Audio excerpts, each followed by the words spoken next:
I can't do it. Okay. We'll do it live. Okay. No. We'll do it live. Fuck it. Do it live. I'll write it and we'll do it live. Right. Fucking thing sucks. In 5, 4, 3.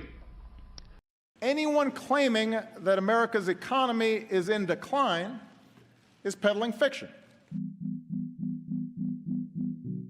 I've abandoned free market principles to save the free market system. But we have to pass the bill so that you can find out what is in it.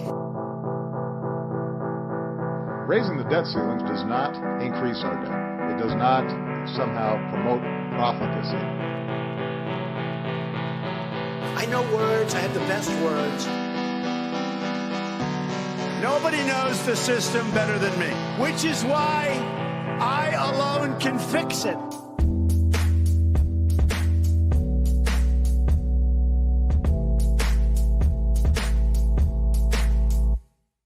What's up, everybody? Happy Friday. Welcome back to the Peddling Fiction Podcast. I'm rolling solo today.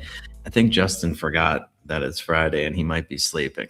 So I gave him about 30 minutes to get his act together, but I haven't heard from him. So I figured I would just go live solo, see how this goes. We can watch the markets closed, shoot the shit, whatever you guys want to do. Chat. Okay. But yeah, I wanted to kind of go through the markets. I was going to do a weekly market commentary anyway, so I figured now's as good a time as ever. We can watch this market close. It was, dude, what a crazy, absolutely crazy week. I mean, even for just the stock indices, the Dow Jones is up. It crossed over 50,000 today for the first time ever. So I'm sure if you have CNBC on or something like that, that's what's on the chart here is the Dow. If you're watching the video, I'm sure they're going ballistic over on CNBC about Dow 50,000. I saw Kramer posted about it when he first started working. The Dow was at 1,000. The problem is that's all it's almost just a measure of how much the dollar has declined over time. If you price it in gold, the Dow's probably I haven't actually done this with gold where it is right now, but I bet you it's actually cheaper than it was when Dow was at 20,000, 30,000, 40,000, even at 50,000, but with gold near 5,000, very near. Gold's at it's up $176 right now, 4,952. So the metals are rallying off of another just absolute free fall yesterday. And so it's been a week. This is 1 week after silver had that massive crash. I would say manipulated crash. I think a lot of people would back me up on that. Actually, a lot of evidence would back me up on that as well. Bitcoin also had a terrible day yesterday. It's rallied up 12%. Here's the Bitcoin chart. If you remembered, I pointed out this channel right here. This is a bear flag pattern. And I told you Bitcoin was about to fall off a cliff back in December. I tweeted that out. And it took a while, it took a month or two for it to actually completely break structure to the downside. I think I identified a head and shoulder pattern on the last episode really quickly. So this would be the right shoulder, is the left shoulder, here's the head, and the neckline here is right about 75,000, 74,000, something like that. And we've broken below that neckline. And the way you measure that is from the top of the head, which is about 100, peak Bitcoin, 126,000, to the neckline, 75, call it 75,000. So, 50,000. And you measure that downward if it's a bearish head and shoulders pattern, which this is.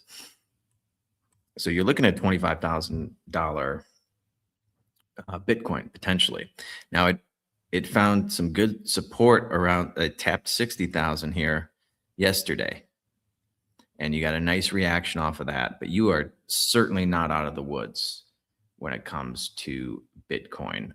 Michael Saylor, the biggest buyer of Bitcoin, is underwater on his position now, which is mass. I think he spent it's like $55 billion or something ridiculous. He's been buying Bitcoin for the last 5 years, and he's now underwater on his position. His average cost was 74,000. So even with a 12% rally off the low from yesterday, well, I say yesterday, but it was really when Asia started trading today. I forget how Bitcoin doesn't stop. So, but this is after the New York markets closed yesterday. Bitcoin absolutely tanked, and it hit 60,000. But even after a 12% bounce from that back up to 70, he's still underwater on his position. How long he can hold out in that regard is anybody's guess, I suppose. But if he has to start selling Bitcoin, I don't know who. First of all, I don't know who he's going to sell it to, and when the world's biggest buyer of Bitcoin becomes the biggest seller of Bitcoin, that's not going to be good for the price either. So he's going to be caught between a rock and a hard place, because he's supposed to be paying these dividends to these preferred investors in strategy in the stock. Now, typically the way dividends work, as we go into the close here, let me pull up the, you don't really need to watch Bitcoin. It's not really moving that much, but let's watch Dow 50,000 ring in and it's going to close on the highs of the day here. Let's move down to a 1 minute chart. This is a daily we're looking at now. Let's see if they just slam it in the last 3 minutes or if it rips even higher. So yeah, pretty nice afternoon for Bitcoin, or for the Dow here, and a big day overall. The where'd we open at? Where's 8:30? Yeah, look at this move. Just gapped up at the open, and it's been off to the races. We'll go through some of the structure stuff a little later, so I can put you guys to sleep. But as far as Bitcoin goes, these dividends, I don't know how they're paying them.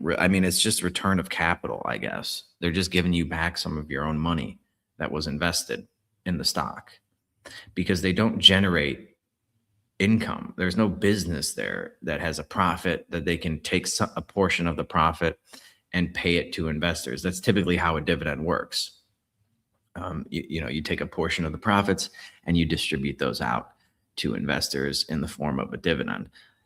Or if you're like one of these things that have become all the rage lately, these covered call dividend paying ETFs, which they're nice if you need dividend income. Like if you were like a retiree or somebody that's just trying to live off of your dividends, those things are nice, I suppose, if you're not a very sophisticated investor, where you just kind of put your money into an ETF full of things that you want to invest in, and every month they spit out a little dividend for you. But they're always going to underperform the underlying asset.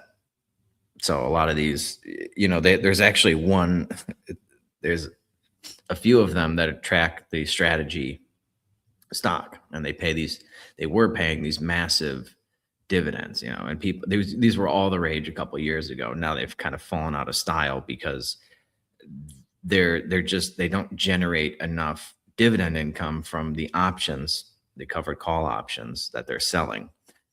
That's supposedly how they were paying all these dividends, but in reality, a lot of it's just return of capital. They're just giving you back some of your own money, and that just has a devastating effect on the net assets under value. So there's what you call NAV decay over time, and they've had to do a bunch of stock splits and stuff. This is the MISTY, MSTY stock, all of those. So we are gonna dump right at the close there. Just sold off about 40 points in the last minute on the Dow, but still finishing up above 50,000. 50,101 is the close, it looks like. And that, maybe that's a blow off top. I don't know. I definitely don't like to see it kind of reverse like that and form like a horseshoe like that. But kind of what I've been talking about in these markets has been happening, which is just so like a melt up kind of thing. Now, something that's kind of interesting, let me zoom out back to the daily here.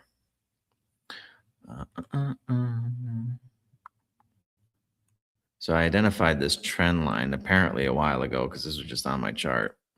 And you can see that that zone that we identified, this inefficiency here, this also held. And we got a nice move out of there. If you look at the trend line here on the Dow versus the other indices, the NASDAQ, although it did have a rally here, look at the NASDAQ. The NASDAQ did not make new all-time highs since, what was that high? Back in October. So it's actually failed to go higher. It's put in relative equal highs now. But look at the, look at the trend line between the last like, week or so. Where is that? There we go. Look at that. It's the exact opposite of what's been going on in the Dow. And the NASDAQ is all those tech stocks. S&P 500 has been trending upward as well, but still failed to make a new high.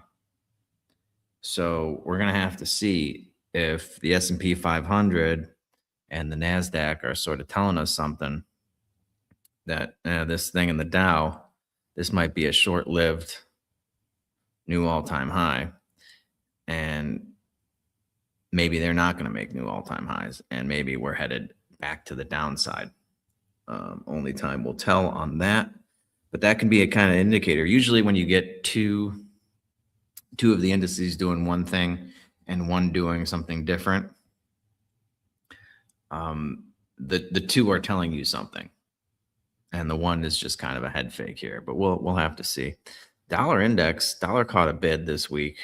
You saw it was down below 96 briefly, and it's rallied above 97 now. So caught a nice little bid here when the metals were dumping. Which was just that move in silver. With the move yesterday, and I pointed this out on Twitter. You should follow me on Twitter if you don't. I think I have a pretty underrated Twitter account, but anyway, I said when silver, before this candle printed here, we were probably around like 76 or something, maybe between 73 and 76 dollars for an ounce of silver. If you can kind of picture that these two candles hadn't printed yet, so all you're seeing is this. I wish I could get rid of that label. All you're seeing is that, and now look what we have here.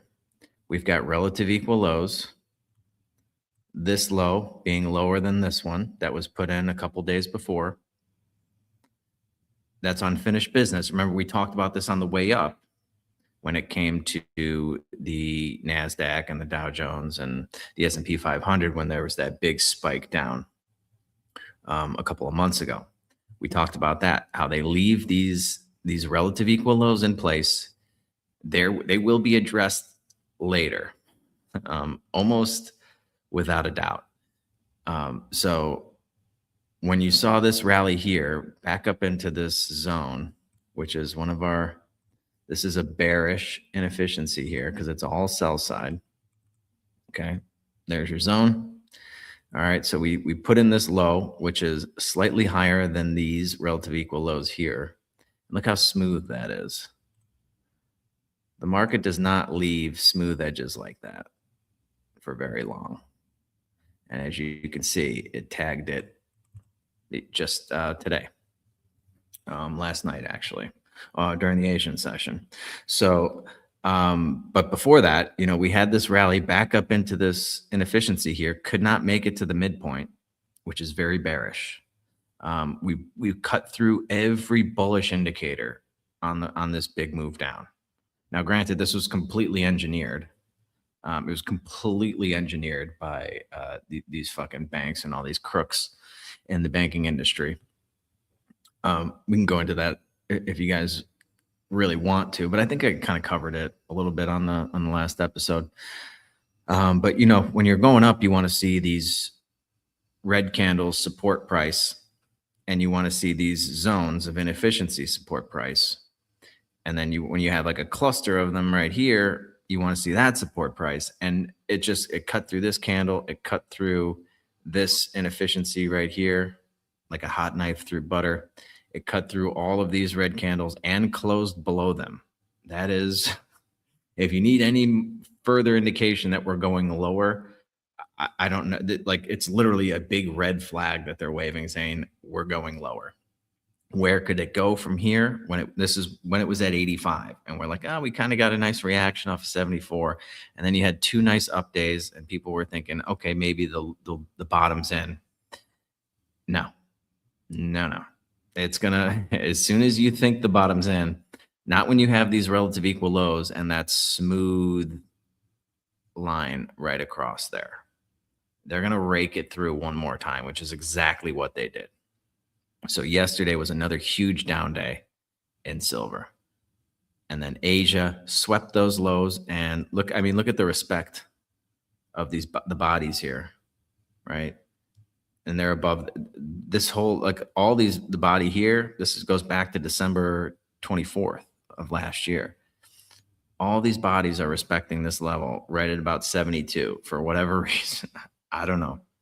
Go figure. I'm sure it has some sort of meaning in terms of options contracts and expirations and things like that, which today is a big options expiration day as well, Friday. And so that's another reason for them slamming it down. I'm sure they had a bunch of options expiring today. Okay, but so you got the sweep of the 70 level that I pointed out on Twitter, you know, a day before it happened. Then boom, you got it, and you got a nice reaction off of it. Now we're going to have to see. This doesn't mean that we're out of the woods either when it comes to silver and precious metals. This is a completely allowable move in a bear market. This move back up. Now we want to see, if you're bullish, you want to see these 2 green candles. You want to see them get cut through pretty easily. You don't want to see them providing a lot of resistance. If you're bearish, you want to see them support price going lower. So we're almost there, right? That's about right at 79.18 is the bottom of that candle there. And we put in another, let me get rid of this one just so we don't have too much lipstick on the page here. So now we've got, silver's still going to trade for another 50 minutes or so to close out the week, but we've got another, as of right now, we've got another zone of inefficiency here. Okay, where this is, after this candle, it was all sell side and nothing else. So personally, I'm cautiously optimistic that after sweeping these lows at 70, I think we're going to start moving higher. We've got a nice swing high that it just put in here with these 3 candles here. That's a swing high. We've got this pattern here, which kind of, you have a low here, a high, and then a lower low. And it's kind of showing an unwillingness to go lower than 70 so far. So Sunday night is going to be very interesting to see what happens. People have a couple days to digest this, and we'll see what happens when Asia opens on Sunday night at 6 o'clock. Whether we get a nice move up here, a gap up, could be possible, or maybe they start selling immediately. You want to watch this zone to see how it trades, and you always want to grade it. It's big enough to grade, and I think that's 5 points in silver. So we'll see how it trades in here. Like always, we want to see it. If you're bullish, you want to see it get above the midpoint, close above the midpoint. If it can blast through that, even better.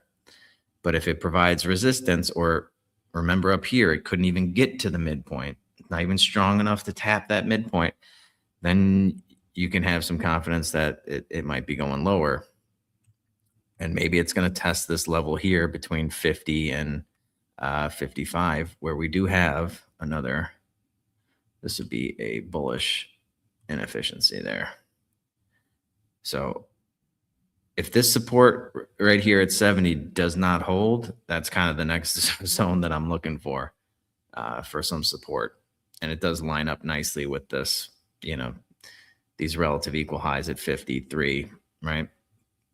So we'll see if that becomes the new floor. But as of right now, I would be cautiously optimistic that now that we swept everything below 70, I think anybody that was long has been swept out of the markets aggressively. And anybody that had a short position on has probably covered it. And all those banks were able to get out of their shorts, probably in profit. I'm sure they saved billions of dollars manipulating these markets. I mean, think about it. You know, this is when you're going to sell something. If this was just profit taking at a blow off top, why did it all happen at the exact same time in like a couple hour long period? When you're selling something, you're trying to get you're not trying to crash the market because you want to get a higher price. So if you're dumping a bunch of silver onto the market, you're tanking the price. Nobody that's concerned about collecting profits is going to trade that way. You're trying to sell into these rallies to keep them, you know, you don't want to break the market to the downside if you're trying to take profit. So a move like this is completely engineered. And it basically fell. I mean, the low we got was $64. Is it the low on this candle? Yeah, 64.10. It's basically a 50% drop in less than a week in a precious metal. So that is pretty wild here. But we'll have to look to see how it trades in this zone to see if maybe we're going to take out these swing highs. And if it does, then you can have some confidence that we're going to start targeting these relative equal highs here and maybe put in a new high in silver at some point. I don't know how long it could take to get there. It's also possible. I mean, this is a big range here. It could easily just chop around in there for a while too. But Sunday night's going to be pretty interesting to watch. Gold has been much stronger. You had the big sell-off. Oh, there we go. That's all the old zones I had on here. I hadn't erased them.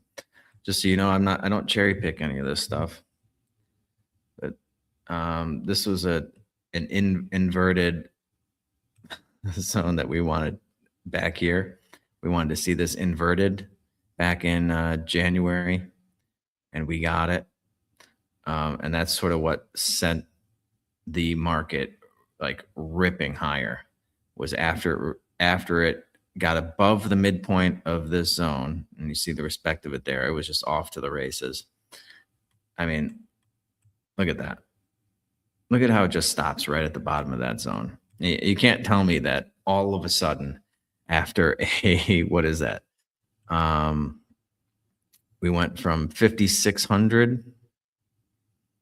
Did we tap 56? 56 down to 4,400, and all of a sudden it just stopped on a dime right there. That's where the buyers took over and drove the market higher. I'll just never believe that.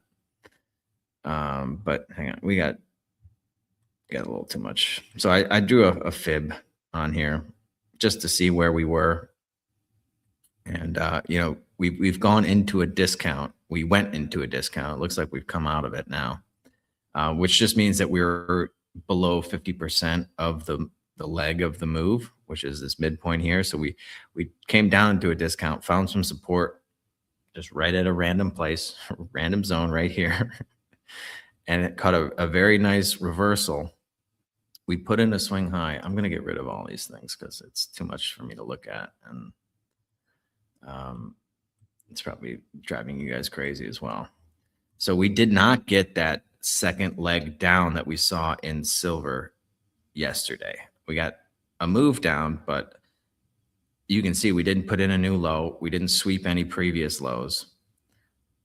This looks a lot more bullish. So gold may be carrying silver higher in that regard, but we've got another swing high right here and the same sort of inefficiency in price delivery that we're going to be watching on silver. We'll watch on gold. So as of right now, that midpoint is holding, but it's definitely showing an unwillingness to go much lower than 4,600. It came in and you had this gap in here, right? It filled that in. Well, it went through that, came back down into this zone, and then you got a nice little reaction from it. And now we'll see. I mean, it's having a big day. It's up 3.62% at the moment, up 173 bucks, 4,950. So even with all of that manipulation and just coordinated attack on these precious metals, they seem to be fairly resilient. Gold more so than silver. The crazy thing is when you zoom out, if you look at like a weekly chart, I mean, this might end up just being a blip on the radar, as ridiculous as these moves are. I mean, look at the wicks on these. These are crazy wicks. Like the wick on this candle, this weekly candle is the high is at basically 50. It didn't quite get to 5,600, 5,598.75, and the low is 4,682. So that is a crazy range. But if you look how far we've come just since last year, it was at 2,600 last year. So you still had a massive move. And even just since January, we opened up January at 4,300. Okay. So now we're at 4,900 a month later. I mean, that's a really good month, all things considered, for gold. But compared to where it was, you're down. You're down what, $600 an ounce. But to be able to be down $600 an ounce and still up 600 is really something. It is really something. I've been following these markets for about 20 years now. I've been investing in them for, I don't know, maybe 15 of those 20, something like that. Never seen anything like this. This level of volatility in the metals is pretty rare. Even for they say silver is pretty volatile. It's like, yeah, okay, but it's not dropped 50% in 5 days volatile. And most of that happened in 2 trading days. Let's look at the weekly chart of silver. So the weekly chart of silver looks a little more ominous. Get that out of there. But again, what do we want to see when we look at charts? If we're bullish, we want to see down close candles, the red ones, support price. And the last down close candle was back in December 2025. And that has supported price so far. Like we wicked through it this week, but look where the close is going to be.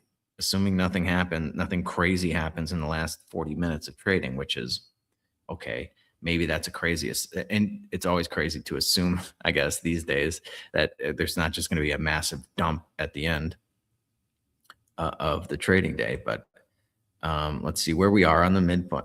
Okay. We're right at the midpoint right now of that candle. So we'd like to see, if we're bullish, we want to see it close above the midpoint there. This is the way I look at everything. And I think, I know when you're drawing a bunch of stuff and you're not really familiar with these charts, it can look a little overwhelming. But the longer you do it, you'll realize this is not a very complicated way of reading price action and market structure. compared to those people that put on like, 25 different indicators and VWAP and RSIs and Bollinger Bands and all the, I don't do any of that. I think that's, I don't know, we don't have to get into it, but I think this is a fairly intuitive and easy way to kind of read these things. So if this structure here holds, this down close candle from December 29th holds, we can anticipate higher prices.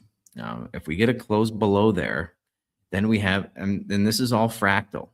All right. Then we have basically a mirror image of what just happened on the daily. So we have a high here and then a low and a higher high. And if we break structure to the downside, we'll have exactly what we have on the daily. That was just a devastating daily pattern, which is right here.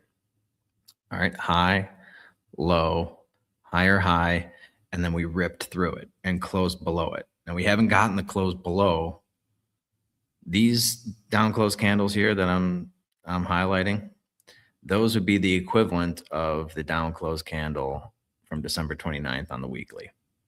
So far the weekly supporting price. On the daily, it did not. And you saw what happened on the daily after it didn't. That was about $90 silver. Went all the way down to 64 after that. All right, so that's kind of the rundown there on the metals. We go back to Bitcoin. Just a crazy, I mean, the moves in Bitcoin have always been nuts in my mind. Now, if you remember, well, maybe you don't remember, I did do Robbie the Fire's Run Your Mouth podcast a couple of years ago. And I was like, holy shit, dude, was that November of 2024? And it was. When I think Bitcoin was up here at about 100,000, it was right around here. And we were kind of going through the chart, and I told him I wouldn't be a buyer of Bitcoin above 65,000. And I identified this zone. I don't remember exactly what I said, but I remember pointing out 65,000, I think, and taking a lot of shit. And I probably should have said that you could start building in a position in this inefficiency here. But I remember pointing out you had these relative equal lows at the time, and none of this other stuff had happened. So the chart kind of looked like this, maybe. That's probably what the chart looked like. And I was like, okay, got relative equal lows here. I would like to see it sweep that before I take it higher. But yeah, you could start building in a position here just below 75,000 in this zone. Watch the way it trades in there. And if you did, like, it did just clip it. Oh wait, hang on. Let me draw it correctly. Maybe it didn't. Yeah, so I would have missed out on that move. But we are now back in the we have swept. So yeah, it cut right through that. And you can go back and draw and carry these zones forward. There's nothing wrong with that. 2 years back, I don't know how much relevance that has. I just haven't I haven't put in the work to back test anything on, especially on crypto, Bitcoin, something like that. But we'll see. We're right back up at that zone. Usually once you invert something, it's going to act as resistance now. So we'll see if that sends it lower or it's able to get back above it and use it as a springboard going up. But this would be below 65,000 is what I told people that, okay, yeah, you could maybe look to add to a position there. And all those Bitcoin bros were giving me a lot of shit. Now you would have, you did have another, like I said, I think it was probably around 100,000. I forget exactly when I did it. It was probably like December 2024, something like that. So you did have this, you would have missed, like I said, if you had bought it at 75,000 or something, you could have written it up to 125. And yeah, that might have been a failure on my part to not point out that zone, but I don't even know if like I said, I don't think he would have gotten in there. You could have traded the one above it. There's another zone right above it. But generally when there's two zones like that, I prefer to wait until, because it's usually going to go through to the lower one. So I would have been, yeah, I probably would have had, if I was trading Bitcoin, and again, this is not financial advice or anything like that. If I was trading it, I would have been waiting for it to tap this zone here. And then I would have targeted this high and probably sold it at 109,325. So yeah, you missed out this move, but then that move was pretty short lived and it's been in drawdown since October of last year. But we may have just found support at 60,000. So we'll have to keep an eye on that, but I don't like the fundamentals of Bitcoin. There was, I saw a post, and somebody said, what is the Bitcoin industry? Like, what does it do? What is the Bitcoin industry? And when you think about it, like, yeah, I mean, and then other people are like, oh, well, Bitcoin's never going to go to zero. It can't go to zero.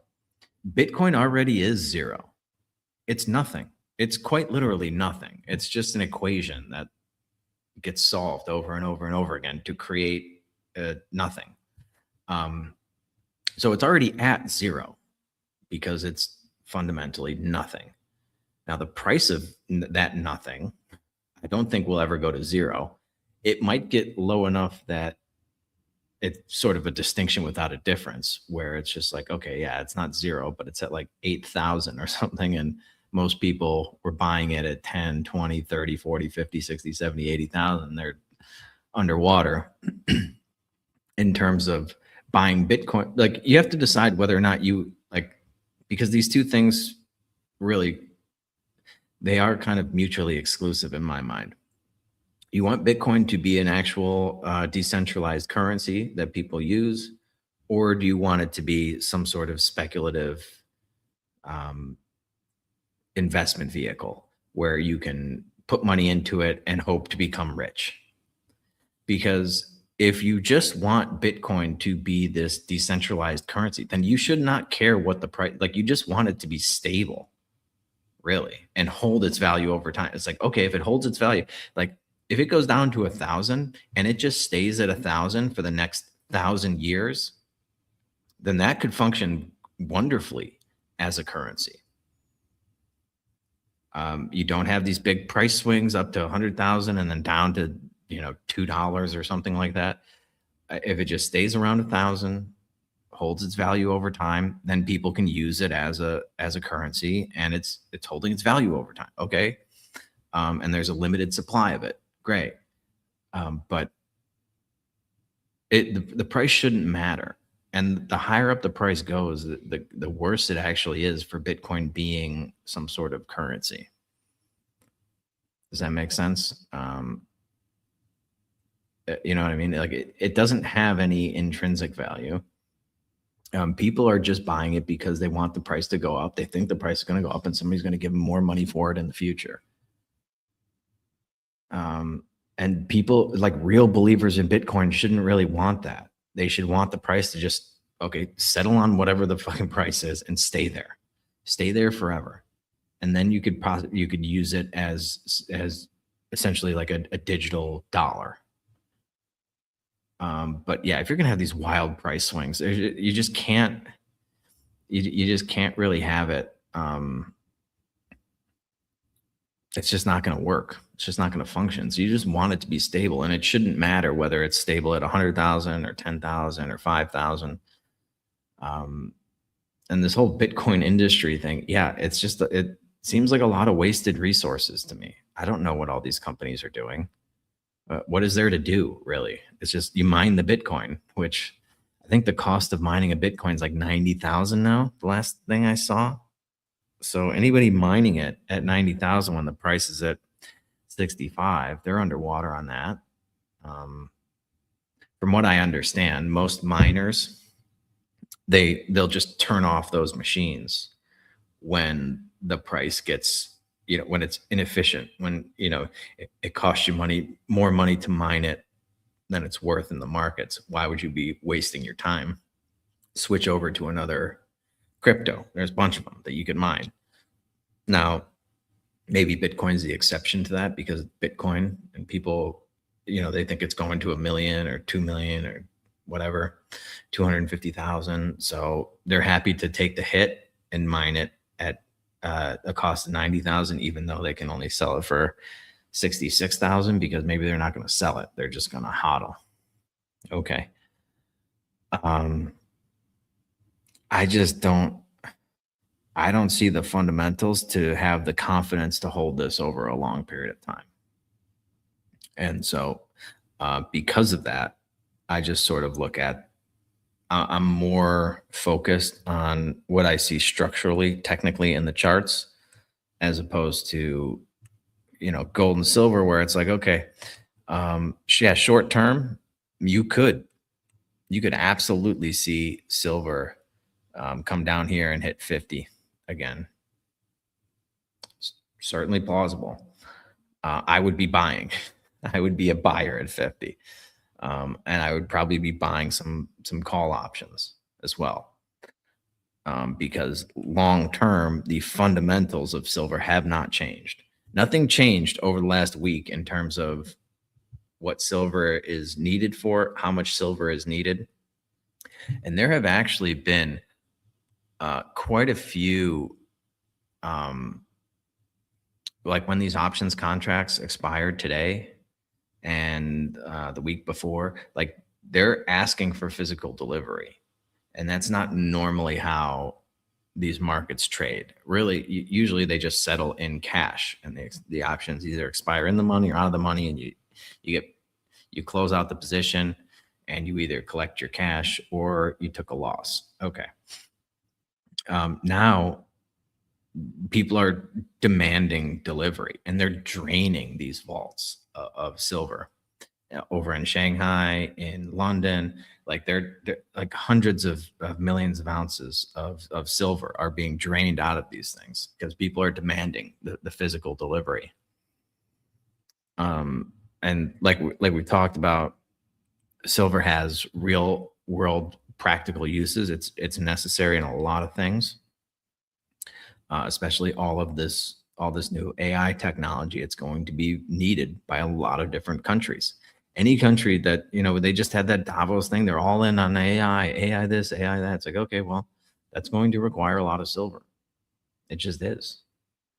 Nothing requires a lot of Bitcoin. So it's much easier for me to sit through a lot of these types of drawdowns in metals than it is for me to sit through a drawdown in crypto, because crypto to me feels sort of like a game of musical chairs.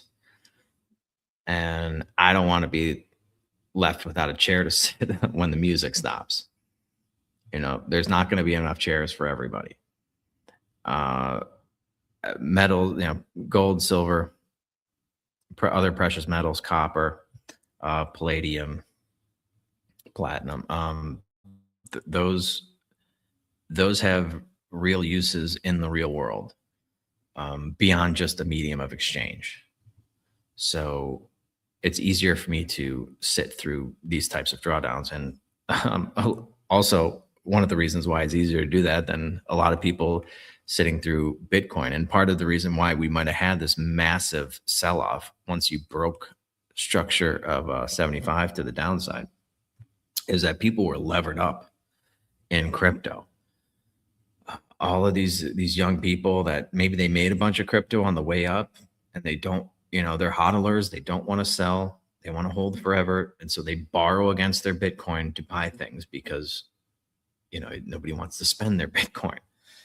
The problem with that is the people loaning you the money are going to want those Bitcoin as collateral. And if the price starts tanking, you're going to get a margin call, and you're going to have to come up with some money to either post to cover the margin call, or they're going to sell your Bitcoin and take whatever they can get to cover the loan. So Actually, Peter Schiff was doing a Spaces yesterday, and one theory that he was saying was that he thought a lot of the sell-off in silver was people selling their profitable silver positions to cover their margin calls in Bitcoin. They were both falling at about the same rate and almost at the same price too, which was interesting. Like silver got as low as 64, Bitcoin got as low as 60.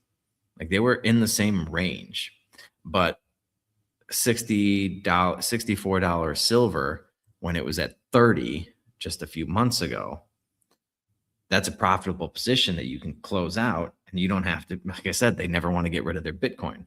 That was kind of an interesting idea. I don't know if there's any validity to it, but certainly possible, especially if you're one of these hardcore Bitcoin guys that believed in it enough to lever up like that.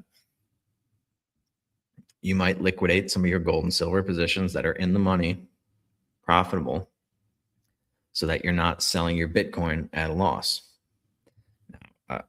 Yeah, he and I kind of both agree that that's probably not the right move to do, but takes all kinds. To each his own.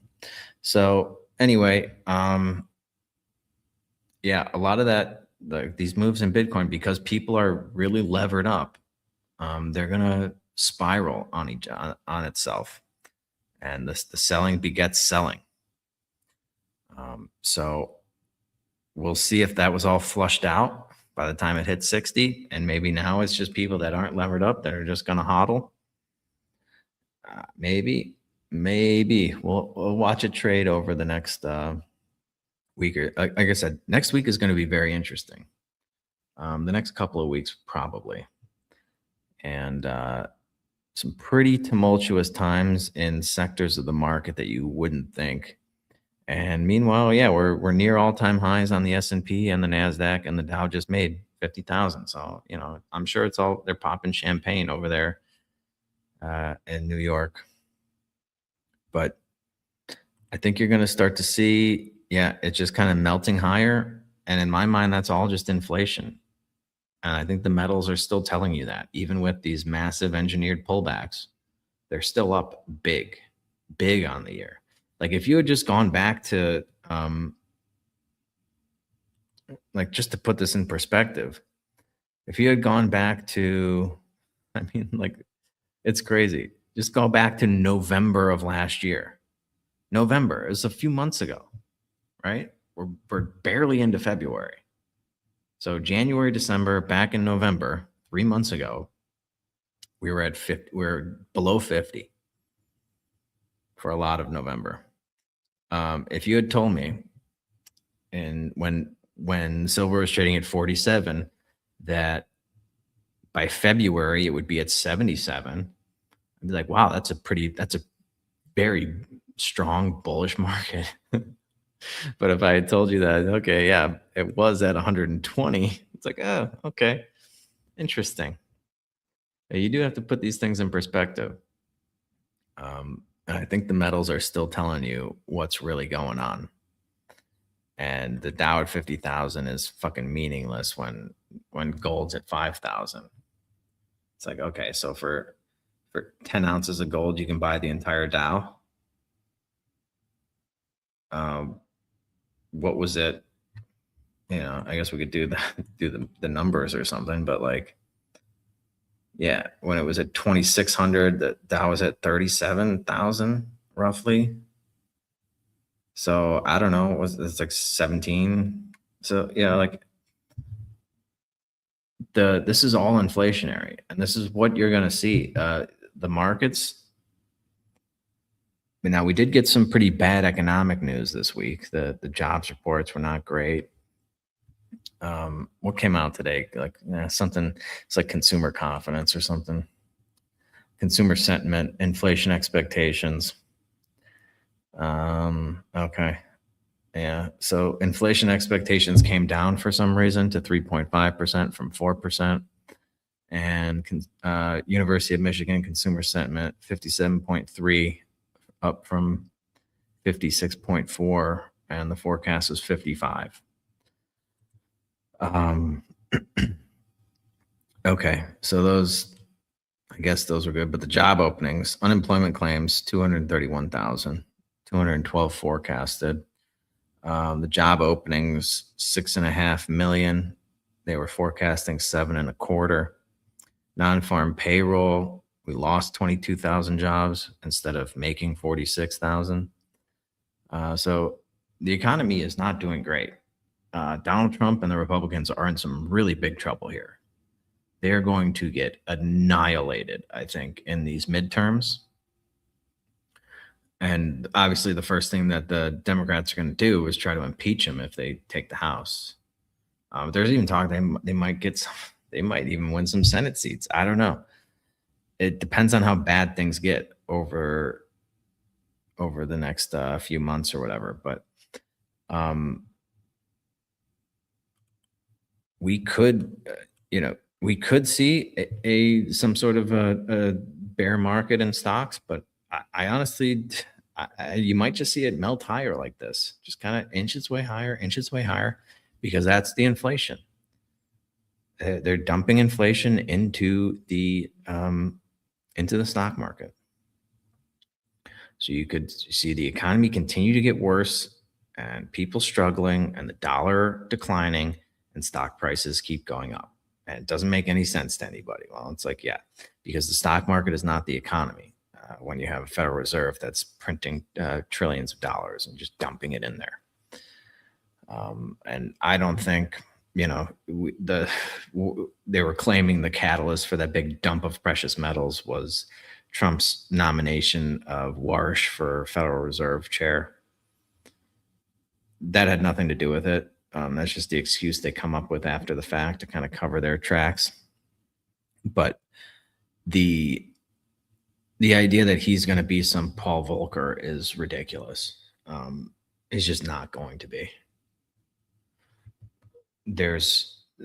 Trump wouldn't have nominated him for it if it was. Like, if he was going to raise interest rates dramatically and shrink the Fed's balance sheet. It's not what Donald Trump wants. So why would, the only possible, I suppose if he's playing 4D chess, but this would be like a retarded version of 4D chess where it's like he won't do what he wants him to do. So say he raises rates and, we go through a recession.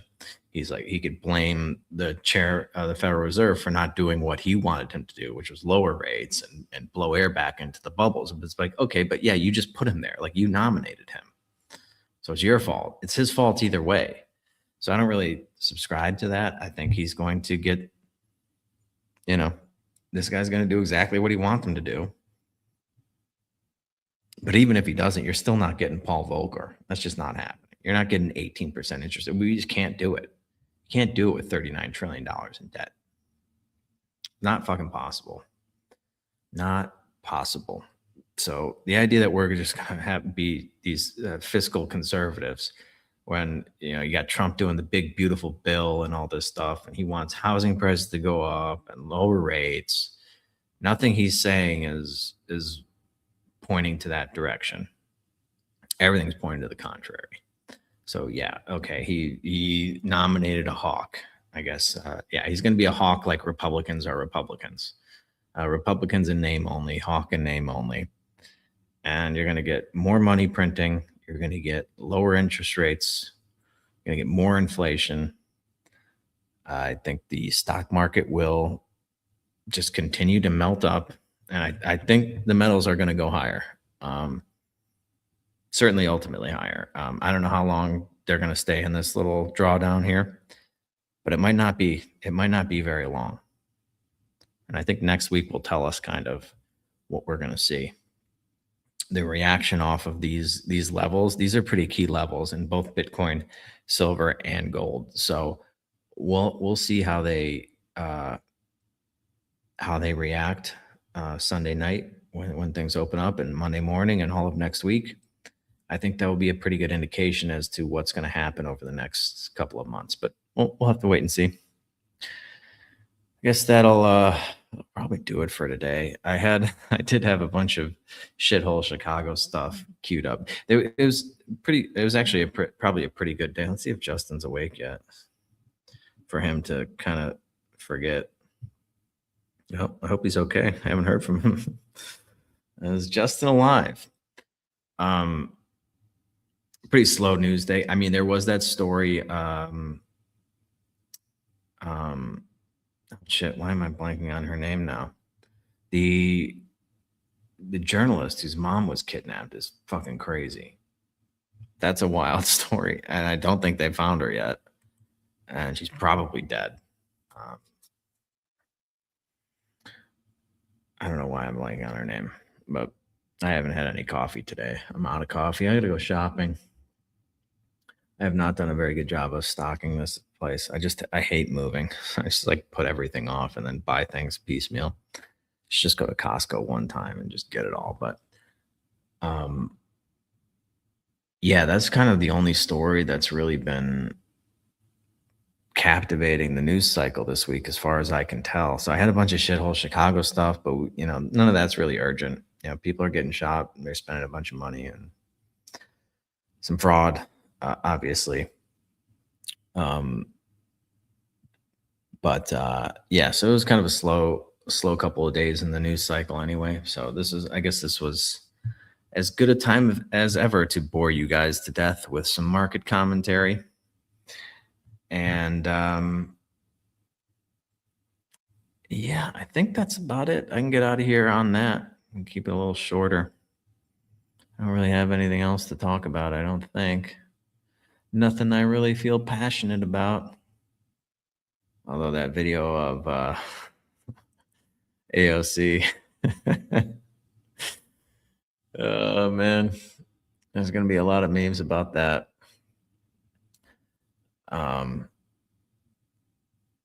Yeah.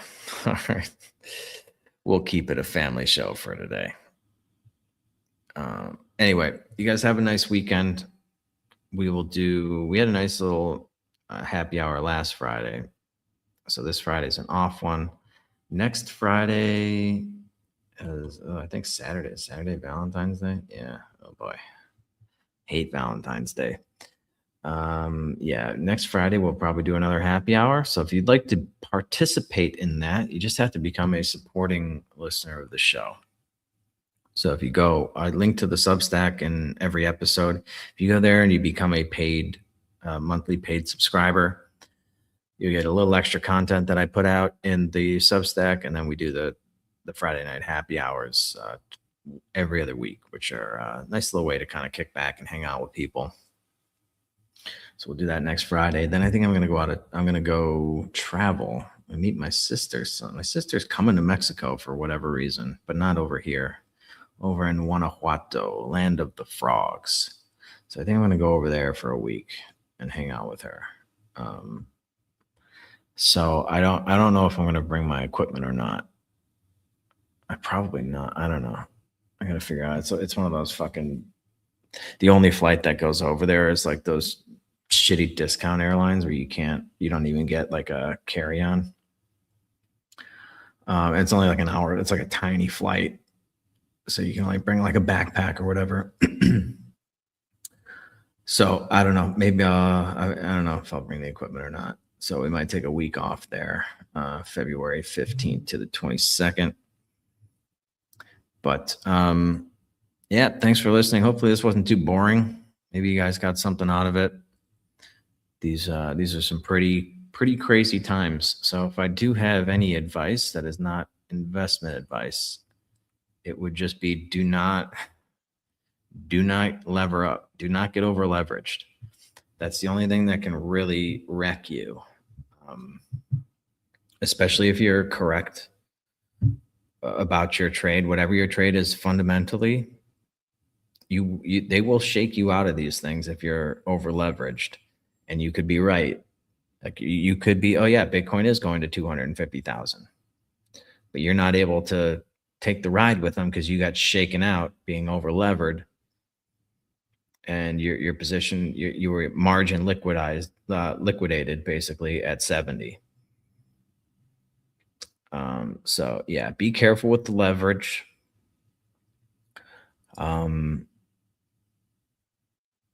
Yeah, be careful with the leverage. Buy the fucking dip. No, not investment advice.